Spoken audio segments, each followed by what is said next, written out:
Hey, this is Cato Hawes, and it's September the 2nd, 2025. Yesterday, I bought this little 7.5-inch folding knife from Walmart. It's by Ozark Trail. It's interesting knife, workable. The model number on this thing is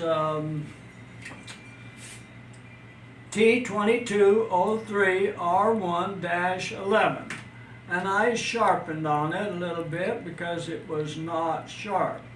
Let me show you how it works first, and I'll talk about sharpening. Okay, you just pull the blade out. There's no catch to keep it from coming out.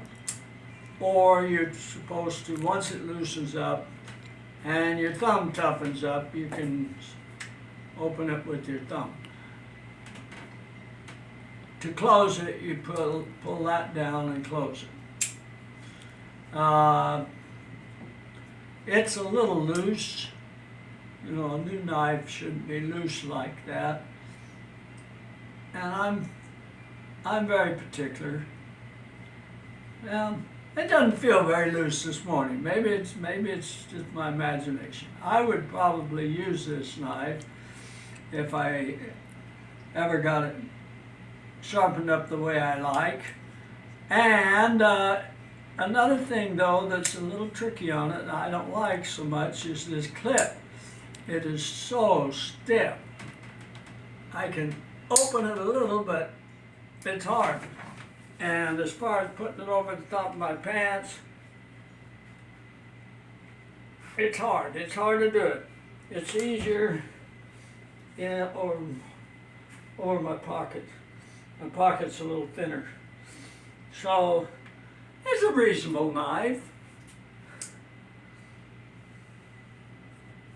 Cost me $10.83. I don't know how well it cuts wood.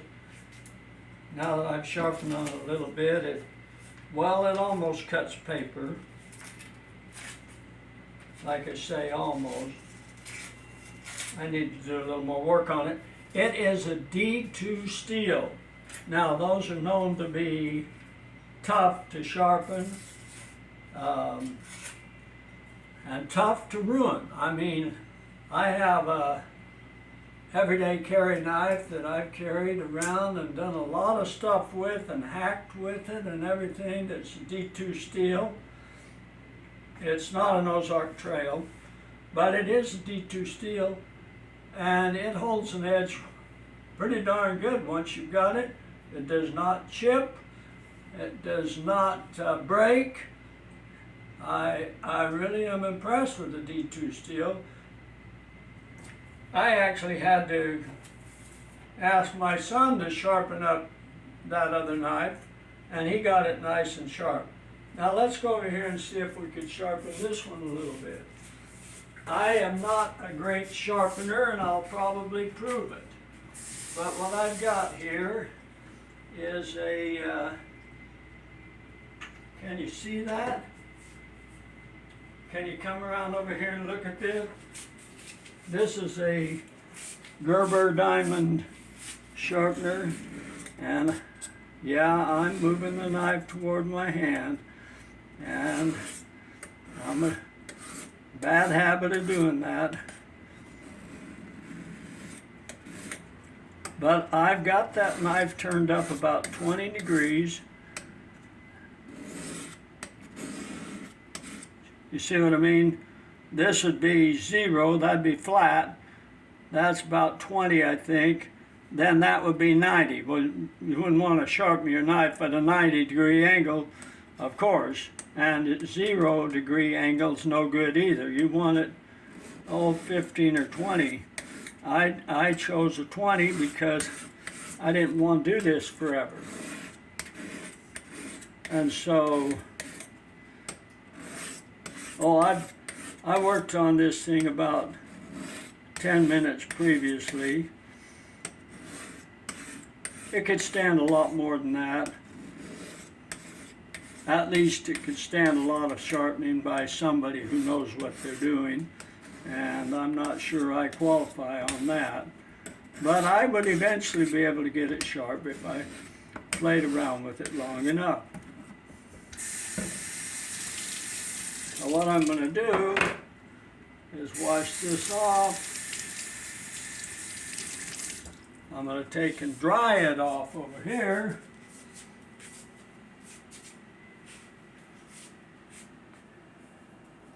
And then I'll test it again. No use testing it on my hairs on my arm because it's a long ways from being that sharp.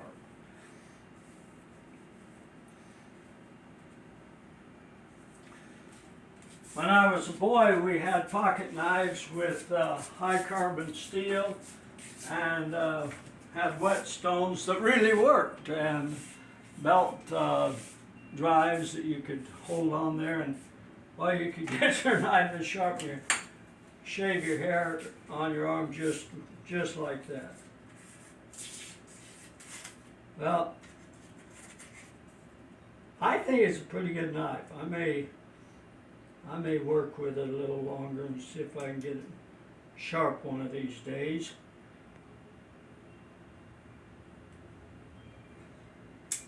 It's not the most solid knife in the world. So if you get one, don't expect too much. See how that's moved? You can't see it, but I can feel it's moving when I go like this. And as I say, that clip is a problem. It's probably going to break one of these days.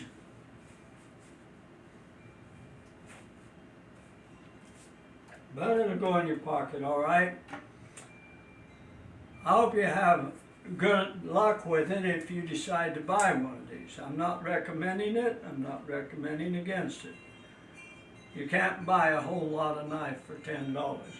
Have a good day.